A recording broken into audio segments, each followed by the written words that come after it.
Então, uma boa noite a todos. A gente está aqui hoje, mais um programa Caminhando na Fé. Vou pedir desculpas para se estiver acontecendo algum problema. A gente já configurou aqui, mas não sei se está dando algum eco, algum retorno. Depois a gente vai acertando conforme estiver no meio da live.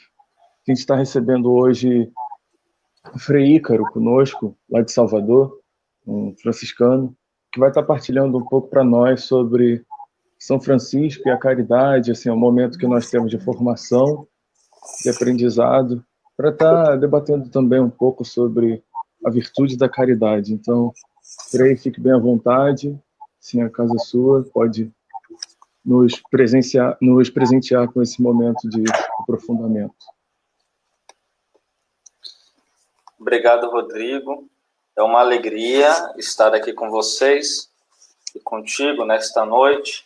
Talvez já deveríamos ter feito anteriormente, né, uma live, o convite já foi feito, mas pela graça da misericórdia do nosso Deus, nós conseguimos então este momento para nos encontrarmos. Aproveito para saudar todos os paroquianos da Paróquia Nossa Senhora Aparecida, no Rio de Janeiro, e também o pároco, o Padre Luciano, o nosso abraço e o nosso agradecimento também pelo convite. Mas vamos iniciar este momento também pedindo a intercessão de Nossa Senhora sobre nós, para que ela possa iluminar as nossas mentes, para que tudo o que nós fizermos aqui nesta noite seja para a maior glória de Deus, para a salvação das nossas almas e para o louvor do nome de Jesus, para a difusão da fé católica e para que a Virgem Santíssima seja cada vez mais amada e conhecida. Vamos rezar então a Ave Maria, pedindo a intercessão de Nossa Senhora. Em nome do Pai, do Filho e do Espírito Santo. Amém. Ave Maria, cheia de graça, o Senhor é convosco, bendita sois vós entre as mulheres e bendito é o fruto do vosso ventre, Jesus. Santa Maria, rogai por nós, pecadores, agora e na hora de nossa morte. Amém. Nossa Senhora Aparecida, rogai por nós. Nosso Pai São Francisco, rogai por nós. Muito bem. Então, nós vamos hoje tratar sobre um tema, uma temática, na verdade, uma temática com uma dupla característica. A vida de São Francisco e o tema da caridade. Então, são temas interessantíssimos. Sobretudo, é uma honra para mim, enquanto herdeiro espiritual de São Francisco, seu filho, frade capuchinho, poder falar da vida do nosso seráfico pai, que depois de Jesus e de Nossa Senhora, é o nosso principal modelo de inspiração, porque soube em tudo fazer a vontade de Deus. Então, vou contextualizar um pouco da época de São Francisco, contar um pouco de sua história e depois falar um pouco também da sua doutrina e o que ele pode nos ensinar hoje, sobretudo neste tempo de pandemia em que nós estamos vivendo. Vejam só, Francisco é um jovem burguês medieval, ele nasceu em 1181, não se sabe exatamente a data do seu nascimento, mas o ano é 1181, 1182, e filho de um casal de comerciantes. Nós sabemos que ele teve irmãos, mas não sabemos propriamente quem foram, o nome de seus irmãos, a identidade de cada um deles. O que é interessante destacar no contexto social? A época de São Francisco é o ressurgimento das cidades, dos burgos. Então, se está surgindo uma nova classe social, que são os comerciantes. Então, os comerciantes eram homens e mulheres ricos, famílias ricas, no entanto, não tinham um título de nobreza. Eles não eram condes, não tinham grandes propriedades, eles moravam nas cidades e, com seus trabalhos, conseguiam fazer produzir a vida social. E o pai de São Francisco, o Pietro de Bernardone, era um homem rico.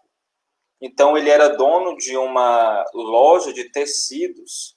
Então, ele vendia os tecidos mais nobres para os nobres da época, os tecidos finos, tingia os tecidos, era uma coisa cara. E, além disso, esse pai de São Francisco tinha um grande comércio na França. Daí nós vamos entender este nome, Francesco, ou seja, pequeno francesinho. Porque o nome mesmo, o primeiro nome que São Francisco recebeu foi João. A sua mãe, uma mulher muito piedosa, lhe deu esse nome de João, e o seu pai, o Pietro de Bernardone, ao regressar da França com um negócio bem sucedido, manda que se mude o nome para Francisco. A época de São Francisco, então, era uma época que a cidade de Assis brigava com a cidade vizinha, de Spoleto, na Úmbria, aquela região ali da Itália, inclusive a região que até hoje deu mais santos para a igreja, a região da Úmbria na Itália. Então, São Francisco foi motivado desde cedo por um ideal cavalheiresco. Então, ele queria receber um título de nobreza, e sua família também aspirava isso ambiciosamente, visto que seu pai era por demais ambicioso, e o envia para a guerra. Nisso ele já cresceu, teve uma juventude um pouco leviana, não nutria tão grande amor pelo Senhor como acontece depois da sua conversão, mas ele ali teve uma juventude boêmia, digamos assim, na cidade de Assis, vivia com seus amigos, ali ele era o grande fanfarrão e todos gostavam dele porque no final do passeio ele sempre pagava a conta. Não é? Então ele era generoso, de boa companhia, sempre alegre. O que fazia com que muitos gostassem de andar com ele, digamos assim. Então ele cresce e vai para a guerra com esse ideal de voltar vitorioso da guerra e receber títulos, receber o reconhecimento, ou seja, aqueles que voltavam da guerra voltavam com todas as honras e adentravam na cidade pela porta principal e ali todos recebiam este vencedor com grande ênfase. O que acontece é que Francisco, no meio da guerra, no meio do caminho, adoece. E ali ele se torna prisioneiro de guerra. E ali ele passa algum tempo como prisioneiro e sua família sem saber muitas notícias. Sabia que ele estava prisioneiro, mas não sabia como bem ele estava. E disse aos geógrafos que na prisão ele ali começava a contar histórias, divertia os seus amigos, mas foi na prisão que ele teve contato com o Evangelho. Ali ele também teve contato com o livro do Evangelho. E ali, então, ele começa a conhecer o Senhor. Interessante, então, que quando ele sai da prisão, ele começa a ter experiências com Deus. E o Senhor inquietava o seu coração. Inquietava a sua alma no desejo de ansiar por coisas maiores, pelas coisas celestes. São Paulo nos ensina, buscai as coisas do alto. E Deus, então, inquietava o coração de São Francisco, a fim de que ele buscasse também as coisas do alto. Quando, então, ele sai da prisão e o Senhor começa a inquietá-lo dizendo: Francisco, a quem tu buscas, a quem tu queres servir, ao servo ou ao Senhor? Ele respondia veementemente que queria servir ao Senhor. Até então que ele, a partir de sua experiência de fé, ele começa a crescer na intimidade com Deus. E dois fatores são decisivos na sua conversão. Primeiro é o seu encontro com o crucifixo de São Damião, aquele ícone bizantino que nós já vimos em vários outros lugares. Eu nem separei ele aqui para mostrar para vocês, mas para o final eu mostro. E ele então tem aquele encontro com o Senhor através daquele crucifixo, que lhe diz: Francisco, vai e reconstrói a minha igreja. E um segundo encontro decisivo é o dele com o leproso. Ali, com o leproso, cai por terra toda a sua arrogância, todo o seu desejo de exaltação terrena, todo o seu desejo de crescer humanamente somente, e ali ele se rebaixa para se encontrar com o leproso. E ali ele beija o leproso. E mais tarde, então, quando ele escreve o seu testamento, ele mesmo diz: eis que aquilo que me era amargo, ver leprosos, tocar nos leprosos, doçura. Nós precisamos compreender que aquela época de São Francisco, a lepra é quase que como o coronavírus de hoje, ainda não se tem cura, não é? E muitas pessoas morriam também de lepra. Quando se descobria que alguém estava com lepra, essa pessoa não podia ficar na cidade e nem podia ficar na casa dos seus familiares. As casas medievais tinham duas portas. A porta principal, por onde circulavam as pessoas, os transeuntes, e a porta dos fundos, que era a porta por onde saíam os caixões, não eram bem caixões, mas as esquifes. Os falecidos, eles não saíam pela porta principal, mas saíam pela porta dos fundos. Então, um leproso, quando saía de sua casa e ia para o leprosário, para o local, para a comunidade dos leprosos, ele saía não pela porta dos vivos, mas saía pela porta dos fundos, para mostrar que aquela pessoa estava morrendo. Os familiares se despediam e ela iria então para o leprosário. Ali andavam com um sino no pescoço, para que quando se aproximassem da cidade, passassem pelas ruas, as pessoas saíssem, evacuassem, pois ali estava passando um leproso. Então, dois encontros são decisivos na vida de São Francisco. O encontro com o leproso e este encontro com o crucifixo de São Damião. O primeiro encontro, com o leproso, o desarma, o tira da sua vaidade, da sua arrogância, da sua prepotência. Assim como nós vivemos hoje também, nesta época do coronavírus. Quem de nós, ao olhar para toda essa situação pandêmica que nós estamos vivendo, não se sente, de certa forma, ameaçado? Não sente que, de certa forma, sua vida também está em perigo? Pois ninguém sabe, ao adquirir o vírus, qual será o fim, qual será o termo daquela pessoa. Mas nós que confiamos no Senhor temos a esperança da imortalidade no céu. Então vejam só, Aqueles leprosos que São Francisco encontrou, que ele beijou, que desceu do cavalo, que se aproximou deles, lhe enchia de esperança. Era ao mesmo tempo desarmar da sua arrogância, mas também lhe colocava em contato direto com o céu. Lhe apontava para o céu.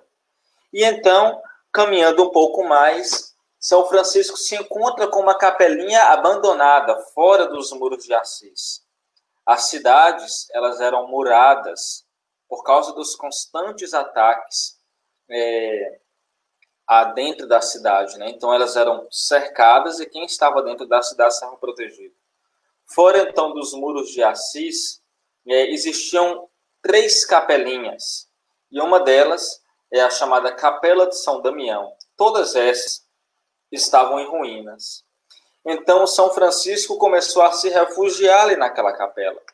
E ali então ele teve a experiência com Deus, do Senhor Jesus o convidando a reconstruir a sua igreja. E ali então ele ouve aquela moção do Senhor e começa a reconstruir aquela igreja, a igreja de pedra. No entanto, ele começa a viver como ermitão, ou seja, tomou o hábito de ermitão, um homem que se refugia das coisas do mundo, se dedica completamente a Deus. Então ali ele começa, com a ajuda de um padre muito pobrezinho, a reconstruir a igreja. Mas eu pulei uma parte importante. Quando São Francisco então tem o seu encontro com o Senhor, ele volta à casa de seus pais. E ali ele começa a jogar os tecidos do seu pai pela janela.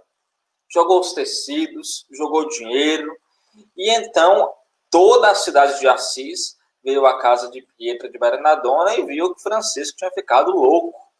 Ou seja, estava desprezando essas coisas mais importantes até então para o seu pai, as coisas da época.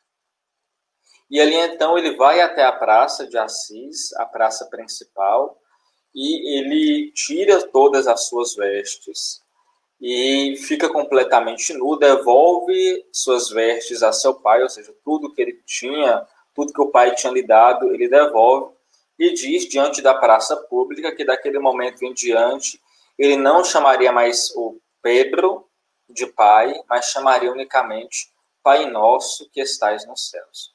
Naquele momento o bispo de Assis, o Dom Guido, ele sai do palácio, vem até a praça para ver a confusão e tira o seu manto e cobre Francisco. Nisso, São Boaventura e os demais biógrafos viram com uma acolhida da igreja aquela nova espiritualidade que estava por nascer. Continuando a história, ele vai, começa a reconstruir as capelinhas e ali ele toma então uma veste que era a veste de saco. Saco era o tecido mais rudimentar da época, tira o cinto da cintura, porque o cinto era o local onde se colocava dinheiro, tira o cinto e coloca um cordão, porque no cordão, por ser mais rudimentar, não se dava para prender nada. Então aquele cordão era sinal também da sua pobreza, do seu despojamento, do seu desejo de não ter nada de próprio. E começa a viver a vida dos apóstolos. Ele quer fazer e viver a vida do Senhor. Duas são, então, as características dessa vida apostólica. Primeiro, deixar tudo por amor a Jesus. Os apóstolos, eles deixaram tudo para seguir a Jesus. E a segunda característica, pregar o Evangelho. Então, essa dupla característica permeou a vida de São Francisco. Deixar tudo para seguir a Jesus e pregar o Evangelho. Essa era a vida dos apóstolos. Então, São Francisco começa a viver assim. Começa a viver sozinho, começa a viver ali pobremente, mendigando para comer. Aquele jovem que até então tinha tudo a seu dispor, mendiga nas ruas de Assis para comer e toma a pobreza como um grande valor. Mas não a pobreza como um valor em si, porque pobreza por pobreza não é a salvação ser pobre. A salvação é ter Jesus como a única riqueza. A pobreza ela não é um valor em si. Humanamente, e até mesmo em outras vertentes, ela pode ser até uma desonra. Mas é a pobreza de desejar salvar a alma. É a pobreza de fazer com que todos os homens conheçam a Jesus. É a pobreza do Evangelho, de desprender-se das coisas do mundo para apegar-se unicamente às coisas de Deus. Esse é o sem nada de próprio de São Francisco.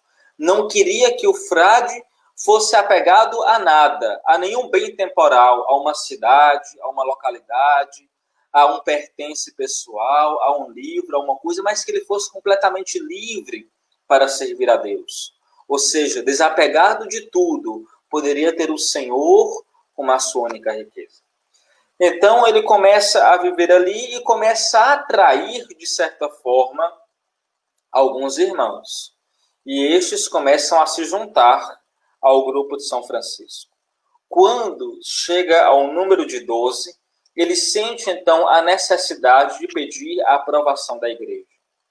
São Francisco era um homem católico, completamente católico, e não queria viver a revelia da autoridade eclesiástica. Ele não fundou um movimento fora da igreja. O grupo dos frades, daqueles primeiros frades e dos que vivem até hoje, não é um grupo de hippies, não é um grupo de pessoas revoltadas com a doutrina da igreja, é um grupo de homens católicos. Tanto que quando São Francisco escreve a nossa regra, a única exigência que ele faz para os frades serem admitidos é que sejam católicos. Não pede que sejam bonitos, nem feios, nem loiros, nem ruivos, nem letrados, nem letrados. A única exigência é que sejam católicos. Mas nós ainda não tivemos a revolta protestante, que acontece somente no século XVI. E por que ele insiste que sejam católicos? Porque as heresias também dominavam a época de São Francisco. Nós podemos lembrar da heresia gnóstica, que é retomada mais tarde pelos cátaros e albigenses. Então, havia essa heresia muito forte na época de São Francisco. E os cátaros e albigenses, de certa forma, conseguiam arrebanhar muitas pessoas pelo seu discurso. Mas São Francisco, então, exige catolicidade, estar em comunhão com o Papa, estar em comunhão com a doutrina da Igreja, e estar em comunhão com o culto da Igreja, que é a Santa Missa e os demais sacramentos. Então, o frade deve ser alguém que dê testemunho de catolicidade. A ordem franciscana deve ser uma ordem de testemunho de catolicidade, como sempre foi ao longo da história, e assim deverá ser até o fim dos tempos. Então, veja, ele vai então até o Papa. O Papa, então, se sente muito comovido, mas não aprova. Como é que chega aqui um homem pobre, vestido malmente, e pede a mim que aprove viver o Evangelho? Mas isso a igreja sempre fez.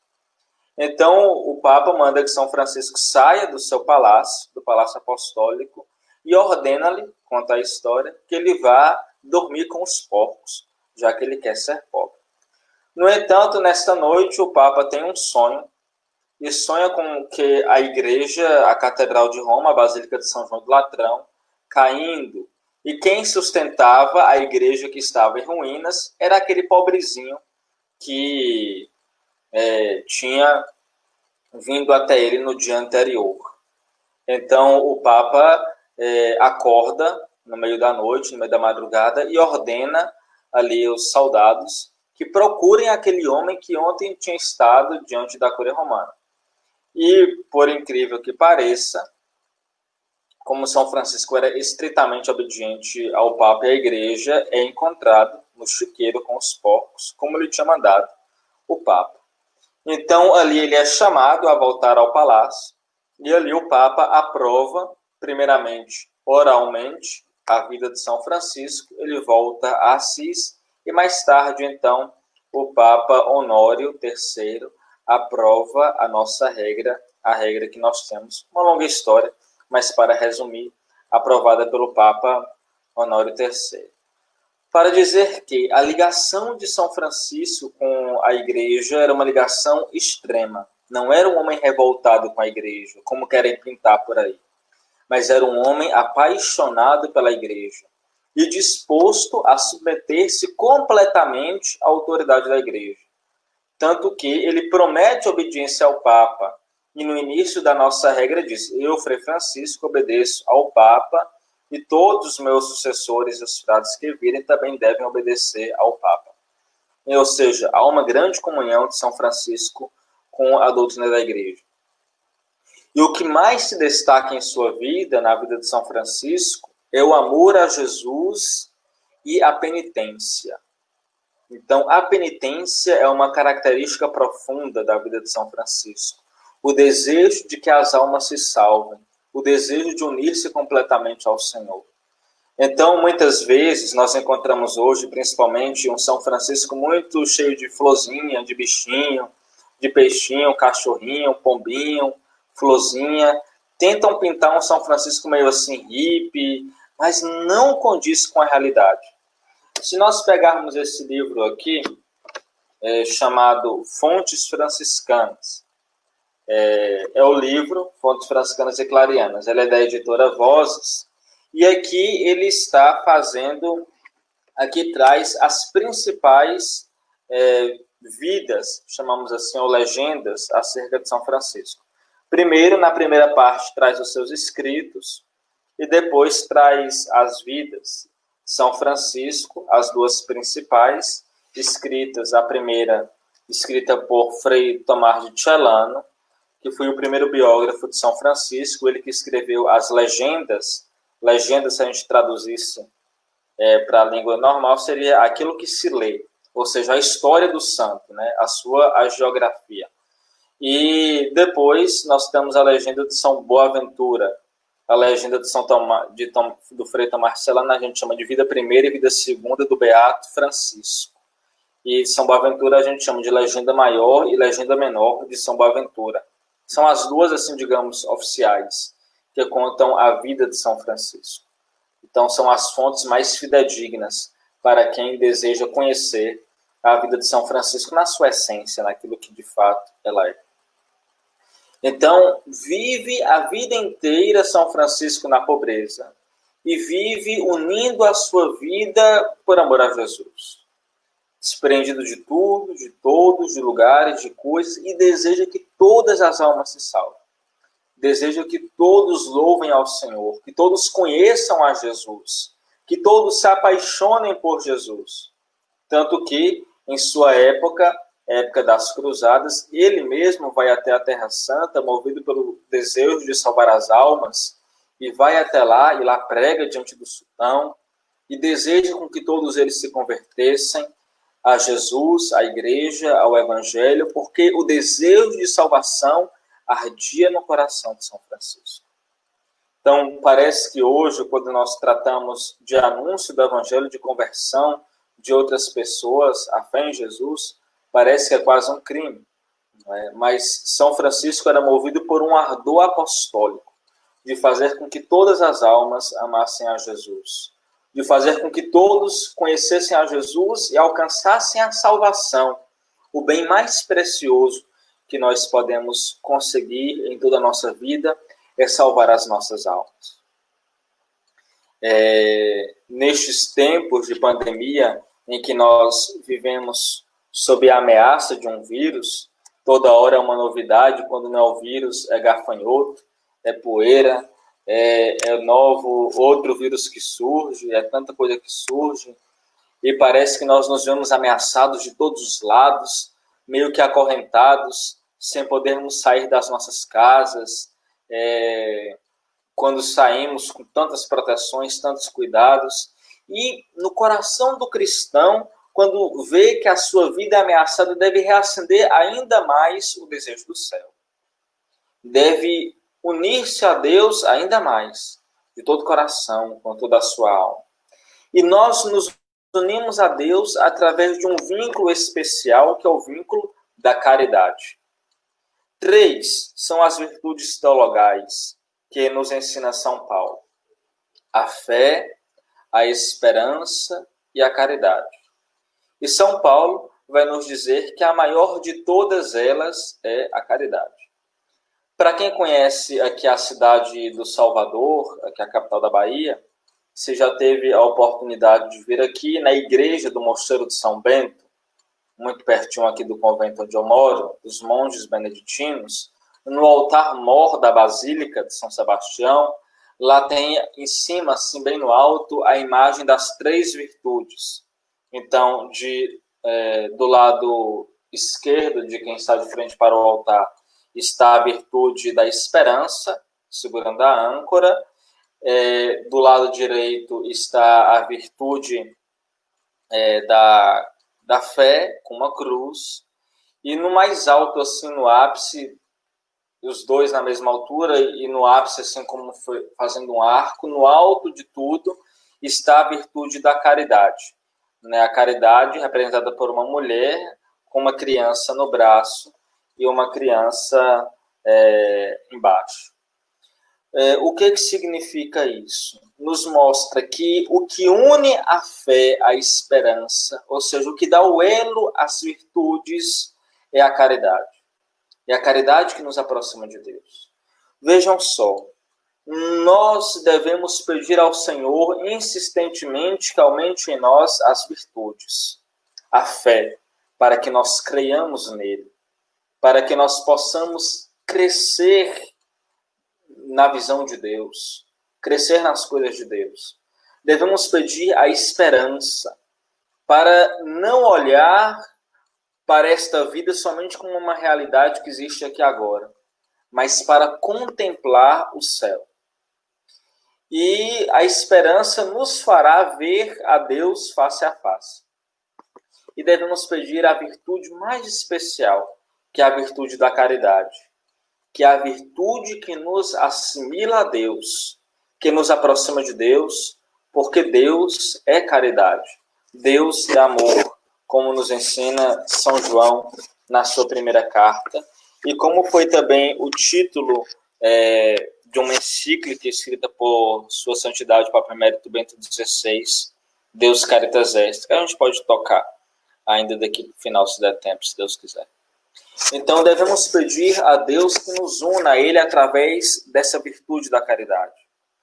Mas, veja só, a caridade, ela nunca cessará, porque Deus é amor. Quando nós olhamos o que é a fé, o conceito de fé, fé é a adesão do homem ao Deus que se revela. Deus se revela a nós e nós assentimos a esta revelação através da fé. A fé, então, nos leva a caminhar confiantes em Deus. Não é? É isto que é a fé. Nos aproxima de Deus, nos leva a Deus, e é o assentimento da nossa razão ao Senhor. Depois, nós vamos ver o que é a esperança. A esperança é a virtude que nos unirá a Deus um dia na eternidade. Então, nós temos a esperança de ver a Deus. Nós temos a esperança de conhecer a Deus. E é através dessa virtude que nós iremos conhecer. No capítulo 11, se eu não me engano, do livro dos Hebreus, nós vamos ver um belíssimo relato sobre a fé. E Hebreus 11, 1 nos diz que a fé é o fundamento das coisas que nós esperamos e a prova daquilo que nós ainda não vemos. Então, nós temos a fé em Deus, e esta fé testifica que Deus existe. No entanto, quando nós chegarmos no céu, depois de nós termos peregrinado toda a nossa existência aqui na terra, cessará a fé. Nós não precisaremos mais da fé, porque estamos já na posse do céu. Não precisaremos mais da esperança, porque já estamos contemplando a Deus. Mas a virtude que jamais cessará é a virtude da caridade. Porque no céu, o amor de Deus nos interligará de tal forma que em Deus seremos unidos a Ele e viveremos contemplando a Deus face a face, que é o amor. No entanto, todas as virtudes nós podemos e devemos exercer ainda aqui na terra. Sobretudo, a virtude da caridade. Mas eu queria elucidar a virtude da caridade com o fato da vida de São Francisco. E este fato é, por demais, interessante, e eu gosto muito, muito, muito mesmo dessa história. Permitam-me lê-la para vocês. É um breve relato, muito interessante. Diz o seguinte, ele está aqui nesse livro que eu mostrei para vocês, Fontes Franciscanas. Dentro do livro tem um livro chamado Compilação de Assis. É a Compilação de Assis, número 50.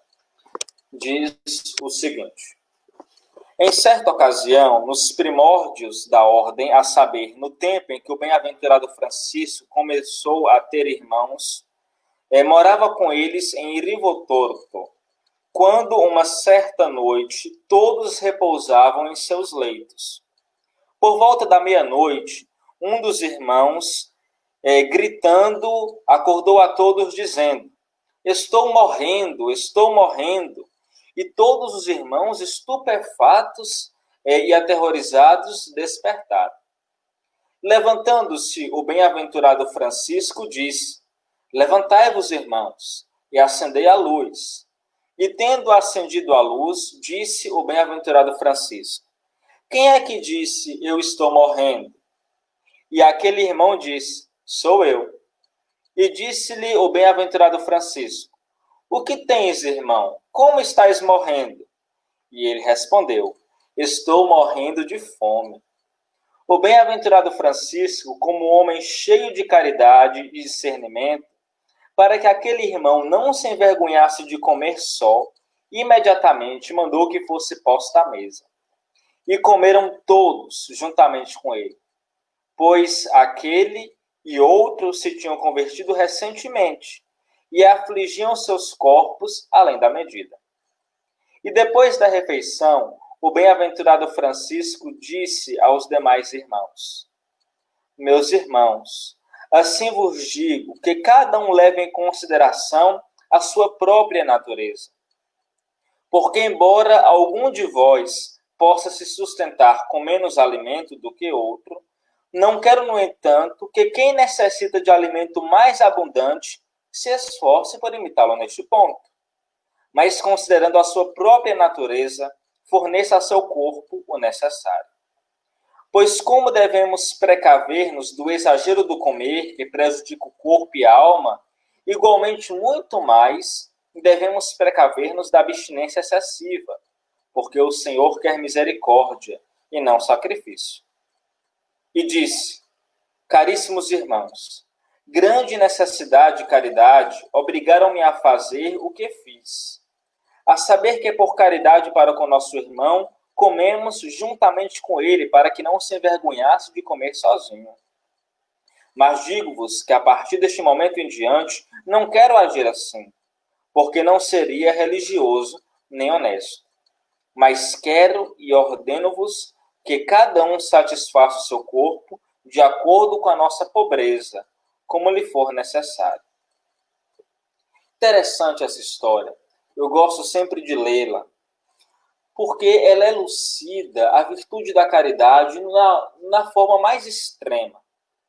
Vejam só, os frades, eles eram orientados por São Francisco e pela nossa Santa Regra a fazer penitência e jejum, para que pudesse mortificar o corpo e fazer com que a alma se elevasse. No entanto, no meio da noite, como ouvimos o relato, acorda um jovem frade, que tinha recentemente ingressado na ordem, e então ele sente fome. E quando sente fome, acorda de madrugada e começa a gritar que está morrendo de fome. São Francisco poderia dizer: cala a boca e vá dormir, porque estamos em penitência, estamos na época do jejum, não é para a gente comer agora. Mas veja como que a caridade age.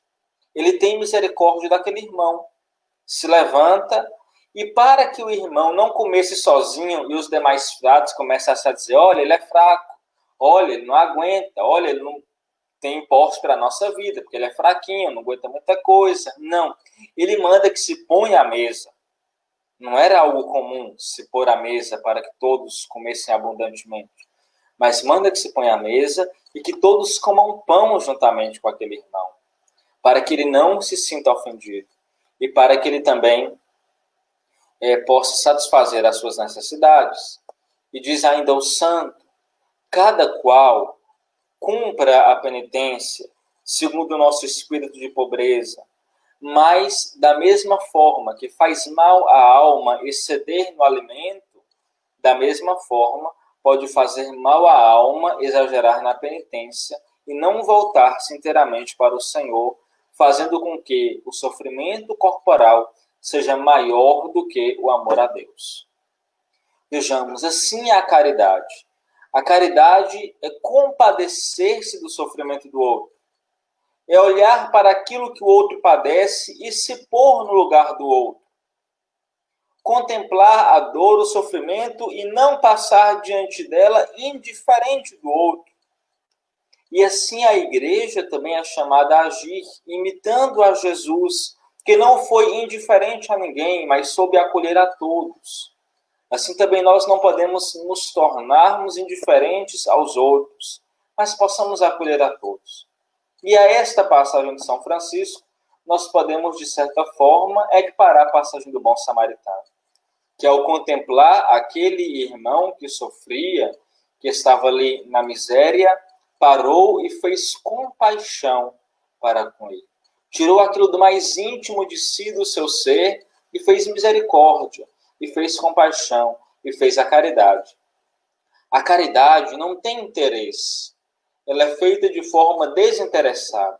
Não pode ser feita para que alguém me louve, para que alguém reconheça as minhas obras e me dê títulos grandiosos, me faça ser reconhecido pela ONU, pela Unesco, pela qual for a entidade mundial, nacional, municipal, estadual, que for, que me honre por aquilo que eu fiz. Mas devemos buscar somente a honra de Deus, somente a honra dos céus. E vivendo a caridade, nós somos chamados a nos unirmos mais perfeitamente a Jesus. Mas veja só, a caridade da igreja, a nossa caridade enquanto cristãos, não é um assistencialismo. Nós não somos uma ONG que faz a caridade.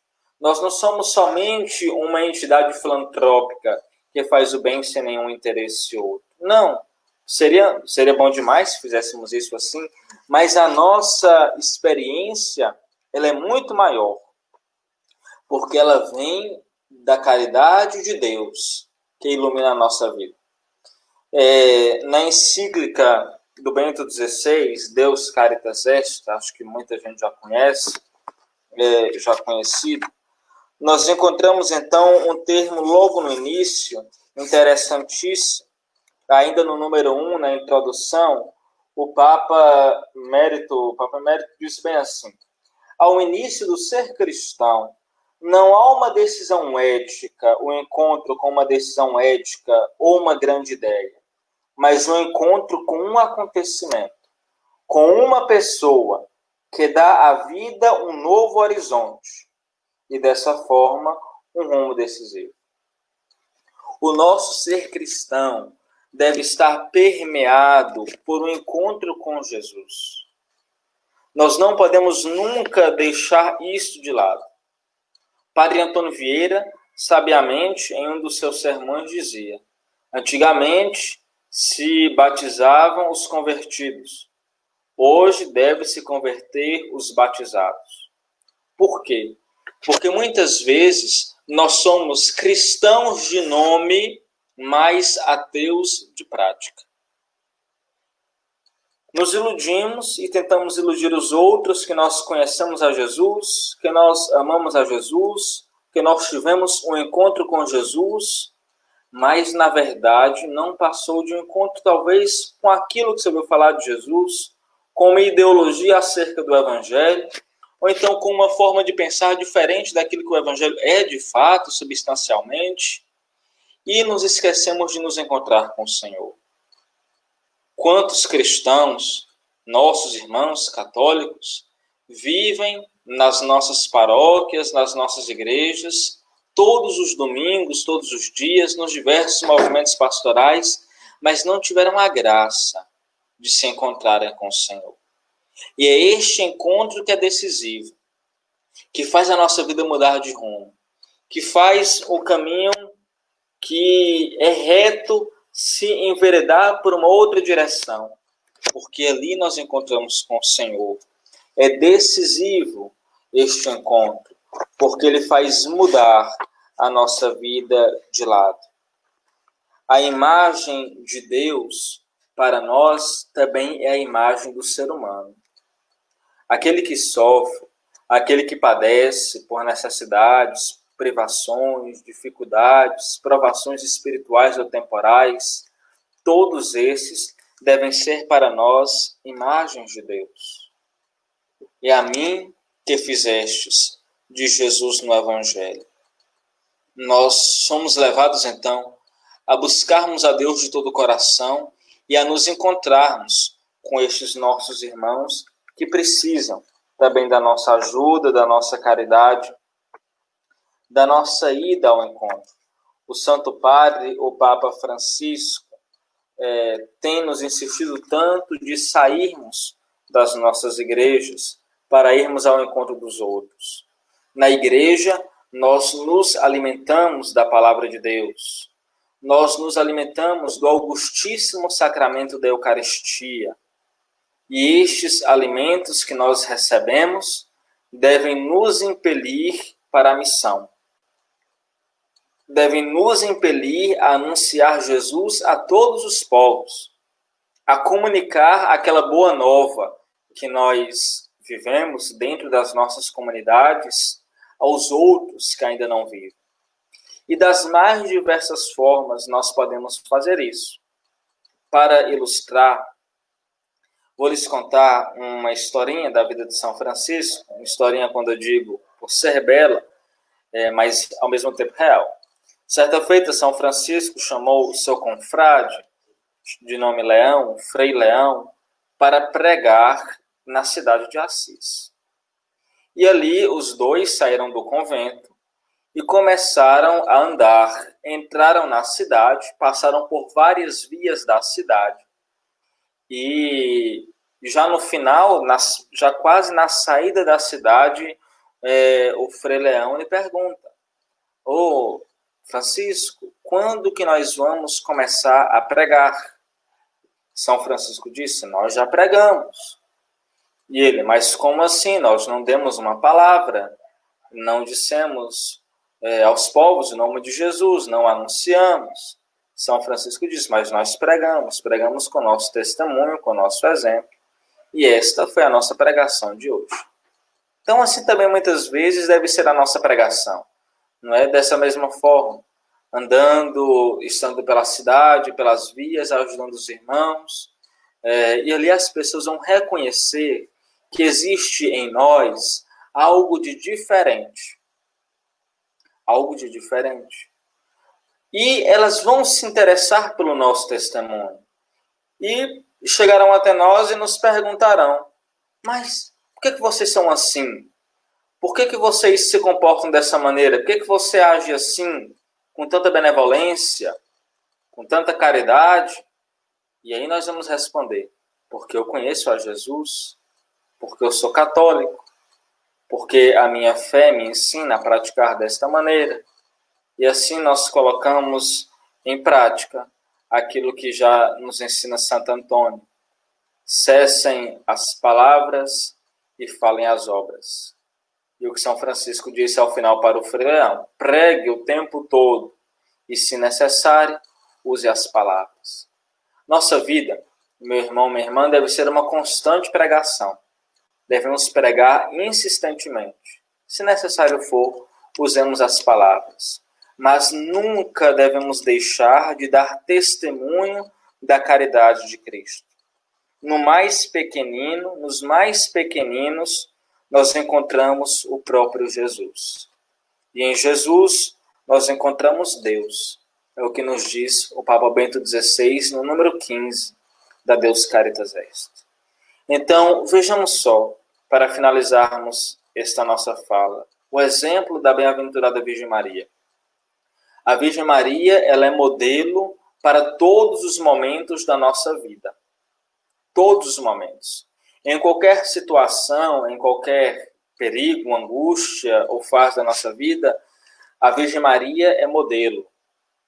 E então, quando Nossa Senhora está grávida sabe que está grávida de Jesus e soube da notícia da gravidez de Isabel, ela parte, subindo as regiões montanhosas, para ir ao encontro de Isabel, sua parenta, que já estava no 6º mês, do primo de nosso Senhor Jesus Cristo, São João Batista, que há 6 dias nós celebrávamos a sua natividade, com muita solenidade.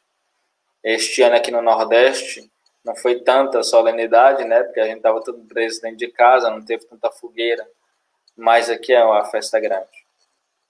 Mas para mostrar que Nossa Senhora poderia ter se centrado em sua casa. Não, estou aqui agora na minha casa, estou com o autor da salvação, o Senhor do mundo inteiro está aqui no meu ventre, não vou sair. Vou ficar aqui. Isabel, se quiser, que venha ver Jesus, porque Jesus está aqui. Mas ela se dispôs a sair para encontrar-se com sua prima, levando Jesus. Nossa Senhora, então, foi a primeira a peregrinar com Jesus. Assim também devemos ser nós.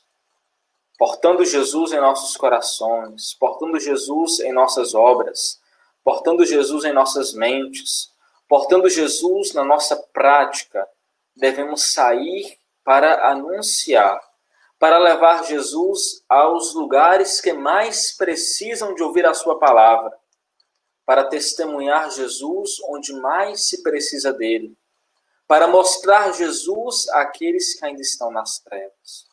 Veja só, Santo Antônio nos ensina, em um dos seus sermões, que a luz ela serve para 3 coisas. Primeiro, ela serve para clarear aqueles que estão nas trevas.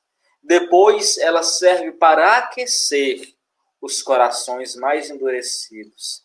E terceiro, ela serve para incendiar os corações para que se inflamem no amor de Deus. Assim também devemos ser nós. Nós que já somos inflamados, nós que já conhecemos Jesus, devemos incendiar, devemos ser tocheiros da esperança e da caridade, por onde nós formos, para que as pessoas reconheçam que ali, em nós, está a presença de Jesus. Para que não se apague a chama viva do nome de cristãos que nós recebemos, sermos outros Cristos, sermos continuadores da mensagem do Senhor. E o mundo inteiro seja incendiado pelo amor de Deus. Assim como Nossa Senhora, Nossa Mãe Santíssima, visitou a sua prima Santa Isabel, visitou o nosso povo através da pequenina imagem de Aparecida, um sinal tão grande de Deus no meio de nós, tantos milagres, tantos sinais, tantas curas realizadas pelo poder de Deus, dada a intercessão de Nossa Senhora, medianeira de todas as graças. Assim também nós devemos ser canais da graça de Deus. E acompanhando o Rodrigo aí, nos últimos dias, no tempo pascal, em que na paróquia o Santíssimo Sacramento percorria a cada domingo as ruas, e o testemunho da fé das pessoas que viam Jesus passar. Ali reconheciam o Senhor, adoravam, rezavam, cantavam, estendiam suas mãos, paravam suas atividades para ver o Senhor. E assim, reacende em nós a esperança de sabermos que nem tudo está perdido, que nós ainda somos um povo de fé, mas que nós, os bons, que acreditamos em Deus, que temos um coração bom, não podemos ser omissos diante da atrocidade dos maus. Mesmo que custe as nossas vidas, que custe o derramamento do nosso sangue, que custe a oferta, a oblação da nossa vida, não podemos deixar de testemunhar a Jesus. Porque o que mais importa para nós é o céu. É isso que nós não podemos perder. De resto, tudo passa e só Deus permanece. Mas tá bom, eu acho que eu já falei o suficiente, já está dando quase 1 hora, mas que nosso Senhor nos ajude a sermos fiéis, a vivermos a caridade. E quando nós olharmos para a vida de São Francisco, para a vida dos santos, os nossos santos de devoção, não os imaginemos como pessoas distantes de nós, mas imaginemos como um testemunho vivo. São Francisco dizia aos frades: olha, vocês leem a vida dos santos, mas não fiquem só se gloriando pelo que eles fizeram. Sejam santos também. E assim devemos nos desafiar a cada dia a vivermos a caridade no serviço de Deus e do próximo. Por fim, que Santa Dulce, Santa Baiana, exemplo de caridade para todos nós brasileiros, que ela possa interceder por nós. A Deus, pelo nosso Brasil, sobretudo nesta época em que tantos irmãos enfermos sofrem muitas vezes sozinhos, desamparados, que eles possam sentir a força da caridade de Deus através do nosso testemunho. Amém. Vou só pedir para o senhor desligar o microfone, porque senão vai ficar... Então, assim, eu ressaltava aqui e anotando alguns pontos que eu achei muito marcante naquilo que o Frei falava. E uma coisa que me chamou muito a atenção aqui foi 2 pontos decisivos para a conversão de São Francisco, que foi o encontro com o leproso. E assim, eu acho que hoje também nós somos chamados a refletir um pouco disso. Quantos encontros nós não temos no nosso dia a dia, no nosso cotidiano, e que a gente deixa passar até despercebido, sem ver o que está acontecendo, assim. Então, acho que nós somos chamados a ter esse olhar de, no nosso dia a dia, tentar identificar aqueles sinais que o Senhor dá para a nossa vida. Então, talvez o leproso seja um mendigo que você vai passar na rua, ou então alguém que te pede alguma coisa na rua e você, muitas das vezes, não tem esse olhar. E o outro ponto foi o encontro com o crucifixo de São Damião. E eu pensava justamente nisso. Para quem já foi na catedral e talvez não conheça qual seja exatamente esse crucifixo, é justamente aquele crucifixo que tem ali em cima do presbitério da catedral aqui do Rio de Janeiro, que é um crucifixo diferente, um crucifixo bem bonito, bem marcante. E acho que nós somos chamados a essa reflexão no dia de hoje. Até pensava naquilo que ele falava sobre o apóstolo Paulo, e eu separei essa passagem, que é 1 Coríntios 13. Vou estar lendo aqui para vocês rapidamente, que 1 Coríntios 13 fala justamente assim: ainda que eu falasse a língua dos homens e dos anjos, se não tiver caridade, sou como o bronze que soa, ou como o símbolo que retine. Mesmo que eu tivesse o dom da profecia e conhecesse todos os mistérios e toda a ciência, mesmo que tivesse toda a fé, a ponto de transportar montanhas, se não tiver caridade, não sou nada.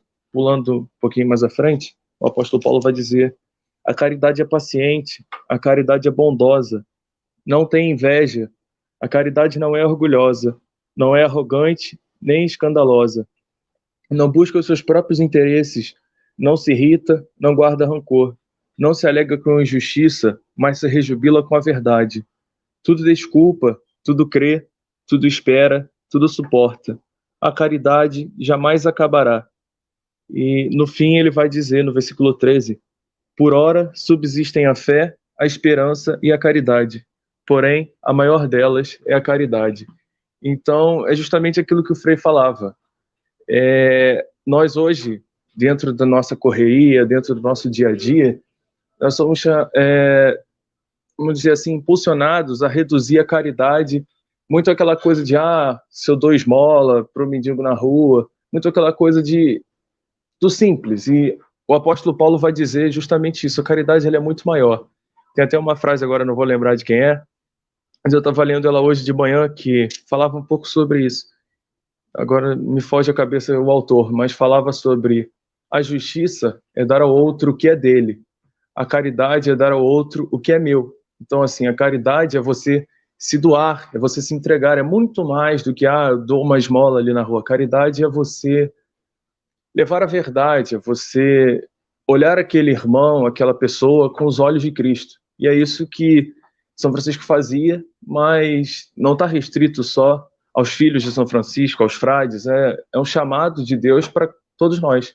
Nós também somos chamados dentro do nosso dia a dia, dentro do nosso cotidiano, a fazer essa reflexão. Então é um pouco daquilo que eu deixo para nós hoje refletirmos sobre isso.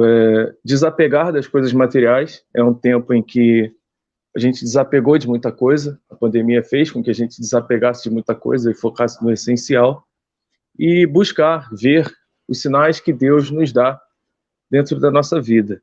Então, assim, eu tinha aqui 2 perguntas que deixaram aqui para o Frei, vou até tomar um pouquinho do tempo dele, mas perguntavam aqui, até anotei aqui, como foi para o senhor, vocês que já estão mais acostumados, talvez uma vida de reclusão maior, como tem sido viver a pandemia? Como tem sido esse tempo para você? Como foi o exercício da vocação durante esse período? Se o senhor pode responder. Assim, nós estávamos muito acostumados, aqui em Salvador, nós moramos no centro da cidade, então a nossa igreja, aqui o Santuário Nossa Senhora da Piedade, é uma igreja que tem gente o dia todo, né? Uma igreja cheia sempre, muitas missas durante o dia, então o nosso trabalho, o nosso apostolado aqui na igreja era sempre muito movimentado, né? Nós dividíamos as nossas funções aqui para atendermos os fiéis que acorriam à nossa igreja em todos os momentos. Então, a pandemia veio e meio que nos enclausurou, né? Eu até estava brincando com os frades aqui esses dias, que nesses tempos de pandemia a gente deixou de seguir a regra de São Francisco e começou a seguir a de São Bento. Porque, de fato, vivemos uma clausura mais estrita, né? Não deixamos, obviamente, de atender as pessoas que acorrem guardando as devidas restrições, todas as normas que estão aí sendo emitidas pelas autoridades públicas, mas, obviamente, restringiu muito, sobretudo porque aqui em nosso convento nós temos os nossos confrades idosos, temos a enfermaria, então nós temos contato direto com eles porque nós que cuidamos dos idosos, aqui os que estão aqui na enfermaria do convento, e isso também exige de nós uma prudência um pouco maior, visto que eles são grupo de risco, né? Então, mas, veja só, no convento nós continuamos com a nossa rotina normal, né? As orações de manhã às 6 da manhã, ao meio-dia, às 18 horas, às 22 horas. Então, a rotina conventual, ela continua normal. Aos que estudam, continuaram com as aulas na modalidade remota, teologia, filosofia. As aulas continuaram e as atividades também do convento não cessaram, né? Então, os frades que trabalham na cozinha, preparando os alimentos, os que trabalham no jardim, não é? Então, os que trabalham na enfermaria, os que trabalham nas demais funções, nós permanecemos com os mesmos serviços aqui. Obviamente que nós não estávamos preparados para enfrentarmos uma pandemia, não é? Então, tem coisas que nós, imagina, aqui no convento a gente não planta gado, né? Então não tem carne para comer daqui de dentro, não tem plantação de feijão, de arroz. Então, de certa forma, a gente tem que sair para as necessidades básicas, né? Pagar as contas, comprar os alimentos. Então, alguns frades foram escolhidos para estas funções, não é? Para servir aos irmãos exteriormente, e os demais se pediu que nós ficássemos recolhidos no convento, mas que este tempo de recolhimento, de reclusão, servisse para duas coisas. Primeiro, para nós aumentarmos a nossa intimidade com Deus através da oração, no tempo livre, e segundo, para que nós pudéssemos nos dedicar ainda mais ao estudo, para desempenharmos ainda melhor o nosso apostolado. E dentro da vida de oração, nós nos revezamos em adorações, em rosários, em terços, implorando a Deus o fim da pandemia do coronavírus. E todos os dias, nas santas missas, nós rezamos em sufrágio das almas dos fiéis que faleceram, vítimas do coronavírus, durante o dia. Então, também muitas pessoas aqui da nossa comunidade, pessoas conhecidas, tiveram suas vidas ceifadas, vítimas da pandemia. Pessoas próximas a nós, aos frades, alguns familiares de alguns frades, não é? Então, de certa forma, também nos entristeceu isso. Mas nós acreditamos em Deus, nós acreditamos no céu. E é para lá que nós devemos olhar, dirigir o nosso olhar com um olhar de esperança. Né? Aí tem gente que fala, mas será o fim? Não importa. Nosso Senhor diz no Evangelho, a cada dia basta a sua preocupação. Devemos estar preparados todos os dias. Não somente porque agora é pandemia, a gente deve estar aterrorizado porque não sabe o que vai acontecer. Jamais. Todos os dias devemos fazer o nosso exame de consciência. Todos os dias devemos pedir perdão a Deus pelas nossas faltas. Devemos nos alimentar ainda mais, com a esperança de que, confiando em Deus, tudo isso passe logo e que a gente volte à normalidade. Aqui em Salvador ainda não voltaram as missas presenciais, como já aconteceu aí no Rio de Janeiro, né? Ou está para acontecer, não sei se já aconteceu, mas eu vi que você postou um vídeo aí que nos próximos dias, ou já começou, mas aqui ainda não. O número cresce um pouco assustadoramente aqui no interior do estado. Agora o coronavírus está chegando nas cidades pequenas do interior. E é um pouco mais preocupante, porque nessas cidades pequenas não se tem hospital capacitado, né? Então tem que se recorrer a cidades maiores no interior do estado, ou então aqui em Salvador. Mas estamos bem, na medida do possível, rezando para que tudo isso passe logo, e estamos enfrentando com muita tranquilidade, com muita normalidade. Não é pedindo a Deus que tudo passe logo. De certa forma, a gente já não tinha uma vida assim de rua o tempo todo, né? Vivemos em um convento, de certa forma, uma vida mais claustral. Mas nós não vivemos dentro da clausura como monges e monjas, né? Nós temos um apostolado externo. E esse apostolado externo, de certa forma, por precaução, teve que ser amenizado, em alguns lugares até mesmo parado, dado um tempo. Então, é um pouco disso. Para essa semana, eu deixaria para vocês um exercício de... Deixaria para vocês um exercício de praticar um pouco do desapego das coisas materiais, aquilo que te afasta um pouco da vida de oração pessoal, que é uma coisa que nesse tempo é muito propício para nós temos tendo mais tempo para isso. Então, é um pouco desse exercício de, assim como São Francisco deixou tudo por amor a Jesus, nós também somos convidados nessa semana a ter momentos de oração pessoal, individual, desapegar. Eu assisto novela, assisto muito tempo de televisão, assistir um pouco menos, desapegar um pouquinho. Hoje eu não vou assistir tal programa, hoje eu vou ficar menos no telefone, hoje eu vou fazer tal coisa que eu goste mais, praticar um pouco desse desapego e ter um momento de oração, um momento de leitura da palavra, um momento de aprofundamento. Então, é um pouco daquela reflexão que eu deixaria para essa semana. Eu estava pensando aqui, eu até cheguei a cogitar a cantar a oração de São Francisco, mas aí depois eu pensei, melhor não, tem muita gente assistindo, então melhor não passar essa vergonha em público. Mas assim, a oração de São Francisco, talvez, para quem não conhece, é muito bom que vocês pesquisem depois, porque ela sintetiza em poucas palavras, num texto razoavelmente curto, sintetiza muito bem o pensamento franciscano. É uma oração muito bonita, que a gente vê talvez um pouco banalizada, até pelo aquilo que o Frei falava, de tentar se transformar a ideologia de São Francisco em uma ideologia anti-igreja, ou então uma ideologia meio hippie, e não é isso. Então, deixaria para vocês talvez também o exercício de procurar a oração de São Francisco, e acho que é isso. Não sei se o Frei tem mais alguma coisa a dizer, se ele quer falar mais alguma. Já que você não quer cantar, você poderia recitar a oração de São Francisco, né? Já que não quer cantar. Sua voz é boa, dá até para cantar. E de cabeça, só se eu achar ela aqui agora. Deixa eu ver aqui.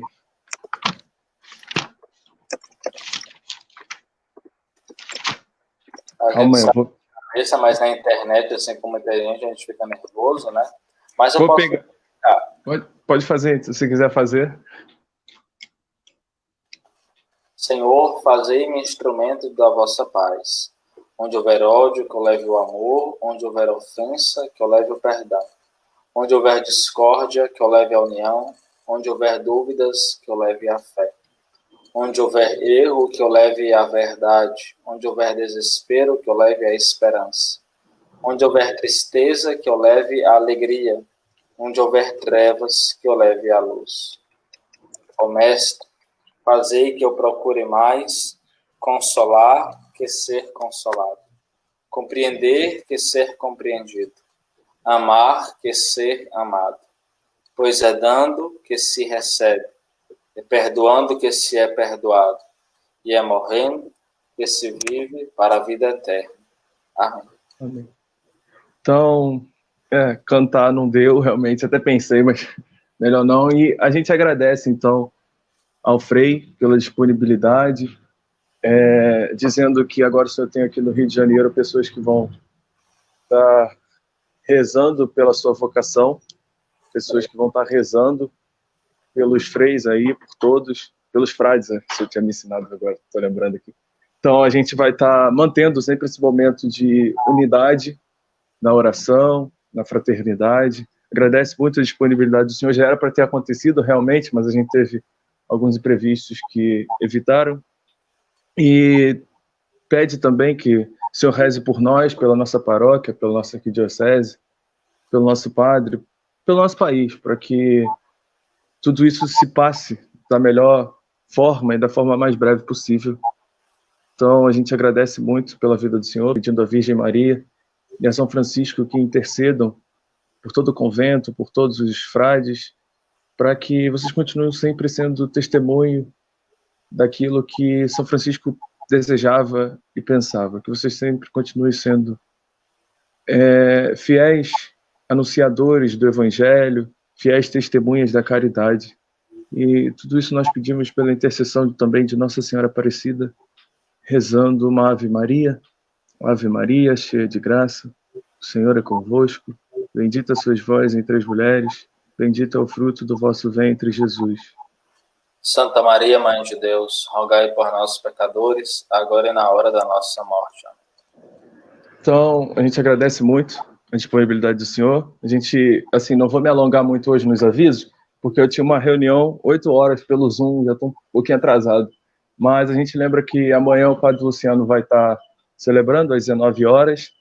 Sobre sexta-feira, a celebração penitencial, eu não tive tempo de conversar com ele para saber se realmente vai acontecer, então vocês prestem atenção no aviso da missa amanhã, que ele vai estar dizendo isso melhor.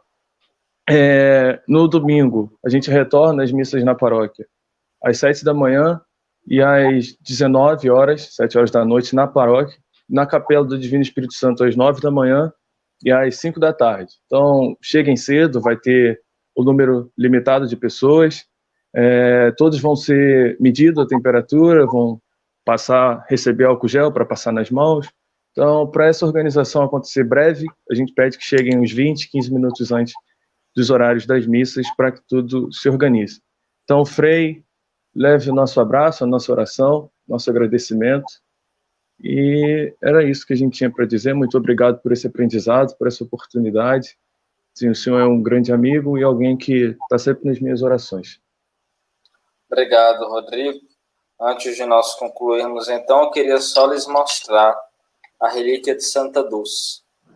Santa Dulce, santa baiana, brasileira, nascida aqui na cidade de Salvador. E nós queremos também, nesta noite, pedir a sua intercessão pelo nosso Brasil, pelas nossas cidades, pelas nossas famílias. Ela, o anjo bom do Brasil, da caridade, que ela possa interceder por nós, junto de Deus. Então, que pela intercessão de Santa Dulce, nos abençoe Deus Todo-Poderoso, Pai, Filho e Espírito Santo. Amém. Então, muito obrigado a todos que nos acompanharam. A gente lembra que terça-feira que vem a gente tem novamente aqui o programa. A gente vai estar recebendo o Dom Rifan, bispo aqui da administração apostólica, ali em Campo dos Goitacazes, que vai estar falando para nós sobre a história da igreja. Então, na terça que vem, a gente tem um novo momento. Muito obrigado a todos. Então, era isso que a gente tinha para dizer hoje. Muito obrigado, Frei. Um grande abraço a todos e uma boa noite. Boa noite. Obrigado.